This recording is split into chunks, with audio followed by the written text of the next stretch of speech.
দেখা যাক পারফরমেন্সে কে ফার্স্ট হয়। অলরেডি ছেলে প্লাস নিয়ে গান শুরু হয়ে গিয়েছে, দেখা যাক কে ফার্স্ট হতে পারে।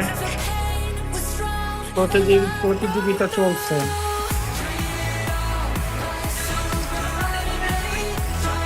অসাধারণ প্রতিযোগিতা চলছে।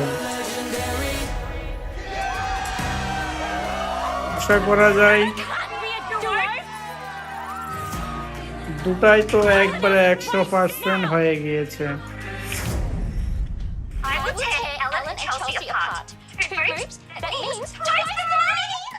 Thank you so much.